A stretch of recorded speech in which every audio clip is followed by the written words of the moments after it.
नमस्ते बच्चों। आज हम शैमुशी द्वितीय भाग का पाठ 2 बुद्धि बलवती सदा आपके सामने लेकर आए हैं। बुद्धि बलवती सदा, जिसका अर्थ है सदैव बुद्धि ही बलवान होती है।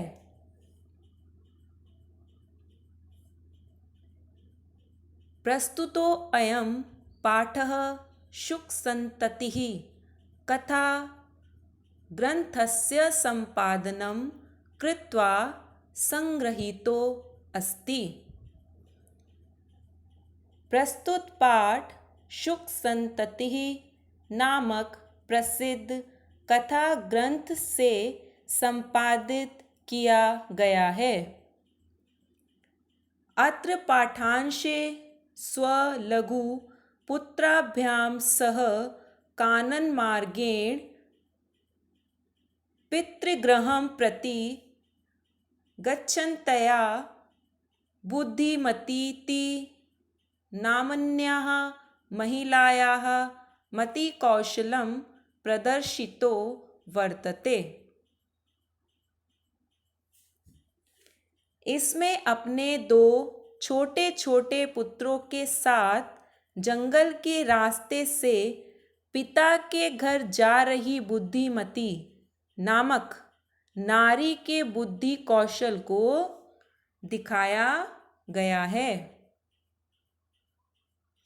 या पुरतः समागतं सिंहम अपि भीतिम उत्पाद्य ततः निवार्यति। जो सामने आए हुए शेर को डराकर भगा देती है। इयं कथा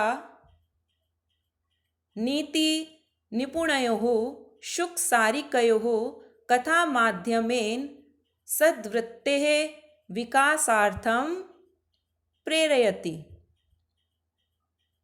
इस कथा ग्रंथ में नीति निपुण शुक यानी तोता और सारिका की कहानियों के द्वारा अप्रत्यक्ष रूप से सद्वृत्ति का विकास कराया गया है।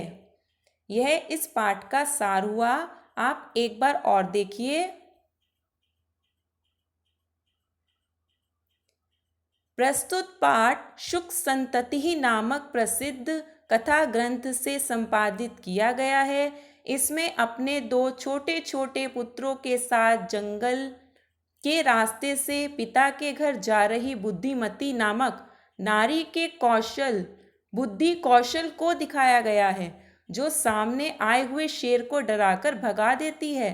इस कथा ग्रंथ में नीति निपुण तोता और सारिका की कहानियों के द्वारा अप्रत्यक्ष रूप से सिद्ध वृत्ति का विकास कराया गया है।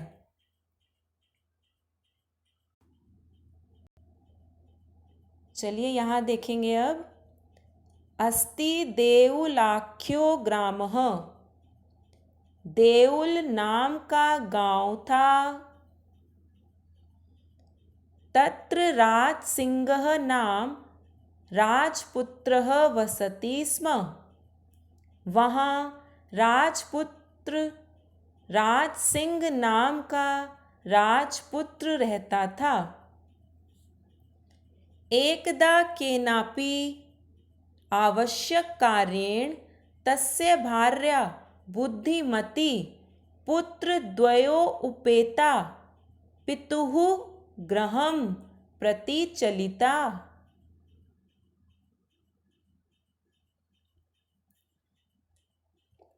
एक बार किसी जरूरी काम से आवश्यक काम से उसकी पत्नी तस्य भार्या उसकी पत्नी बुद्धिमती पुत्रद्वयो उपेता दोनों पुत्रों के साथ पितुः गृहं पिता के घर की तरफ चली गई।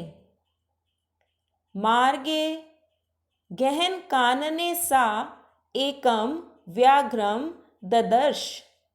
रास्ते में घने जंगल में उसने एक बाघ को देखा।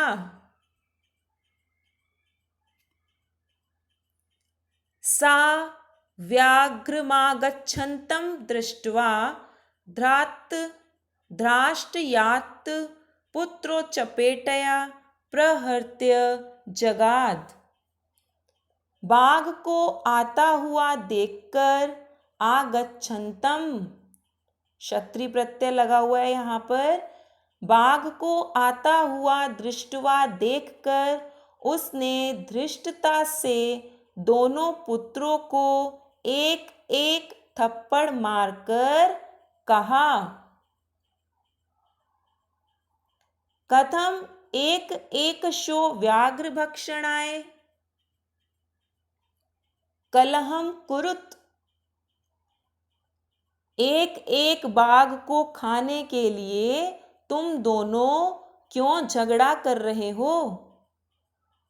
अयम एकस्तावद् विभज्य भुज्यताम, इस एक बाघ को ही बांट कर खा लो। पश्चात अनयो द्वितीयः कश्चित् लक्ष्यते, बाद में अन्य दूसरा कोई ढूंढा जाएगा। देउल नाम का गांव था, वहां राज सिंह नाम का राजपुत्र रहता था। एक बार किसी जरूरी काम से उसकी पत्नी बुद्धिमती दोनों पुत्रों के साथ पिता के घर की तरफ चली गई। रास्ते में घने जंगल में उसने एक बाघ को देखा। बाघ को आता हुआ देखकर उसने धृष्टता से दोनों पुत्रों को एक एक थप्पड़ मारकर कहा, एक एक बाघ को खाने के लिए तुम दोनों क्यों झगड़ा कर रहे हो। इस एक बाघ को ही बांट कर खा लो, बाद में अन्य दूसरा कोई ढूंढा जाएगा। इति श्रुत्वा व्याघ्रमारी काचिद् इयम् इति मत्वा व्याघ्रो भयाकुलचित्तो नष्टः। इति श्रुत्वा, यह सुनकर कि यह कोई बाघ को मारने वाली है, व्याघ्रमारी बाघ को मारने वाली है। मत्वा व्याघ्रो भयाकुलचित्तो नष्टः, ऐसा समझकर वह बाघ डर से व्याकुल होकर वहां से भाग गया। यह सुनकर कि यह कोई बाघ को मारने वाली है, ऐसा समझकर वह बाघ डर से व्याकुल होकर वहां से नष्टः भाग गया। निज बुद्धया विमुक्ता सा भयाद् व्याघ्रस्य भामिनी अन्यो अपि बुद्धिमान् लोके मुच्यते महतो भयात्।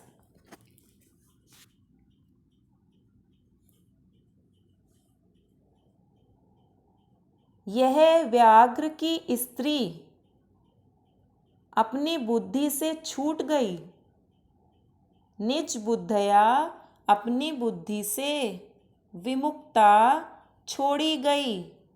सा भयात् वह भय से, व्याघ्रस्य व्याघ्र की, भामिनी रूपवती स्त्री, यह बाघ की स्त्री अपनी बुद्धि से छूट गई। अन्यो अपि बुद्धिमान लोके मुच्यते महतो भयात्, अन्य बुद्धिमान भी अपनी बुद्धि के बल से महान भय से छूट जाते हैं। महतो बहुत ज्यादा, मुच्यते छोड़ना, छूटना। वह व्याघ्र की स्त्री अपनी बुद्धि से छूट गई। अन्य बुद्धिमान भी इसी तरह अपनी बुद्धि के बल से महान भय से छूट जाते हैं। भयाकुलं व्याघ्रं दृष्ट्वा कश्चित् धूर्तः शृंगालः हसन आह।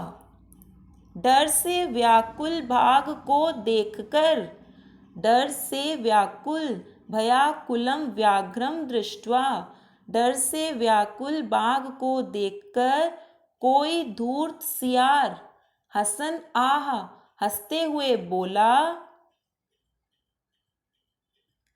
भवान कुतः भयात् पलायितः। आप कहाँ से डरकर भाग रहे हो? पलायितः, भाग रहे हो। भयात, भय से डरकर यानी कि डरकर। कुतः, कहाँ से। भवान, आप। यह व्याघ्र की स्त्री अपनी बुद्धि से छूट गई। अन्य बुद्धिमान भी इसी तरह अपनी बुद्धि के बल से महान भय से छूट जाते हैं। डर से व्याकुल बाघ को देखकर कोई धूर्त सियार हंसते हुए बोला, आप कहाँ से डरकर भाग रहे हो?